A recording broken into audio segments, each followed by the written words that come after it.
continue our work with you and the atomic bomb today. So we are going to be focusing on determining an author's position in a text and analyzing how the author kind of created that position and how the author kind of got people on board. So our warm-up is, what was George Orwell's argument in You and the Atomic Bomb? Pause me while you do that warm-up and press play when you're ready to continue. All right, so hopefully you are aware of what his argument was. I think it was something along these lines. Weapons like the atomic bomb, which are complex and expensive. Oh my. Only serve to keep the general population from rising up.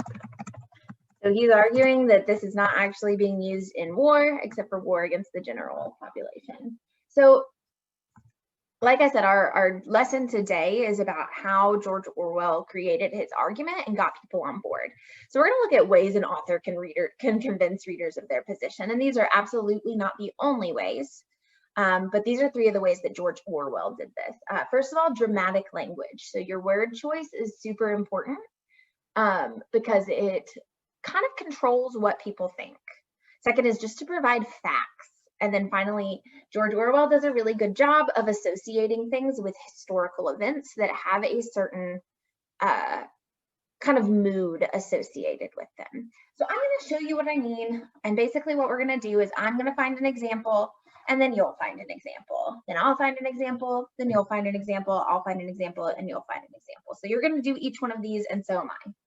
So that will be your assessment today, is just turning in your examples and their effect. So how does George Orwell use dramatic language? So I'm going to take us directly to paragraph 5 here.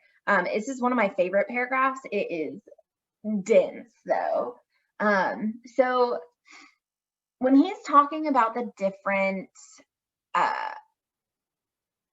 weapons, I think that the words he associates with these cheaper, less complex weapons kind of tell us how he feels about them. So he has democracy and of national self-determination was the age of the musket and the rifle.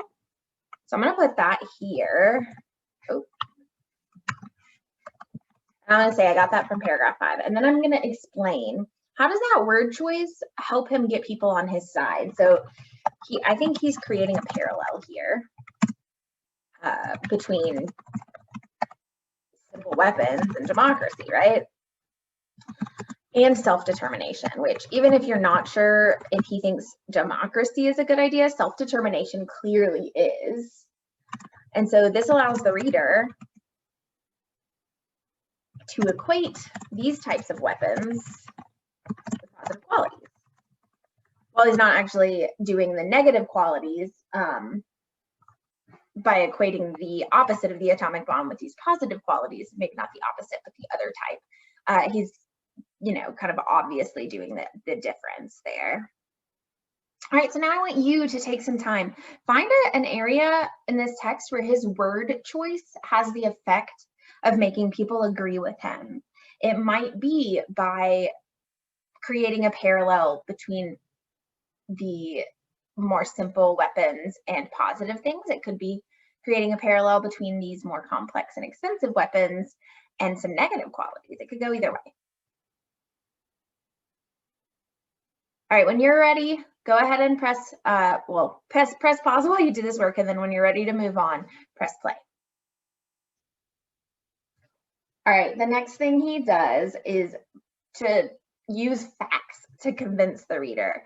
And these could be historical facts. These could be what other important people have said. I'm going to go right back to paragraph 5 because, again, I think it's very dense. When I'm looking for facts, I'm looking for years. I'm looking for people's names. I'm looking for numbers usually. So I see here that it says already in 1939, there were only 5 states capable of waging war on the grand scale. And now there are only 3, ultimately perhaps only 2. So I'm going to put that here. Again, this is paragraph 5, my favorite paragraph. So what is the effect of this fact? This fact, first of all, let's just say what it is, shows that the focus of power is shrinking, and it was already small, right? It was used to be 5, now it's 3, maybe 2. The only reason this is happening is because these few countries are the only ones able to produce a weapon as complex and expensive as the bomb, right? So he's showing that with this fact that we're getting these really, really powerful countries, and the only reason is because they're the only ones that can create this really, really powerful weapon. All right, so same thing. I want you to take some time to look for a fact. Remember, like I said, when I'm looking for a fact, I'm looking for a number, a date, a person's name, something like that. And then explain, how does this fact help prove his point?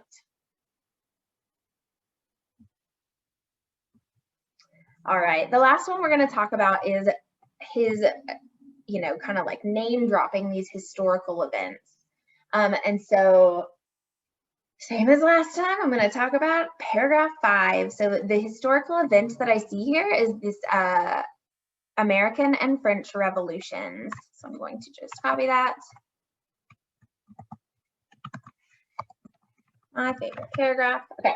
So if you guys aren't familiar with the American and French revolutions, you should be familiar with the American Revolution, if nothing else. It's all about the people fighting for what they want, right? So, and the same thing with the French Revolution.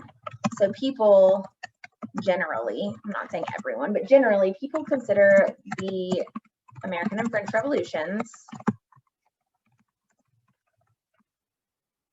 to be successful examples of democracy at work, right? So it's people wanting change and fighting for it. So associating, if you actually go back to it, it says, before the invention of blah, blah, blah, the musket was a fairly efficient weapon, and its combination of qualities, so it here, it is the musket's combination of qualities. So associating simple weapons like the musket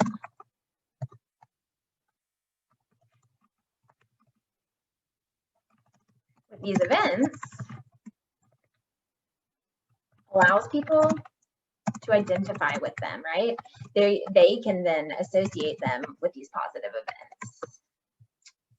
All right, I want you to take some time to find a historical event that is not the American and French revolutions and explain the effect that it has, okay? So just keep in mind that good readers consider how an author develops their position and what strategies they use to convince their reader. In this case, George Orwell used dramatic language. His word choice was very specific. He used some facts, and then he also brought in these well-known historical events so people could really relate. When you're done with that, you are good to go. Have a wonderful rest of your day.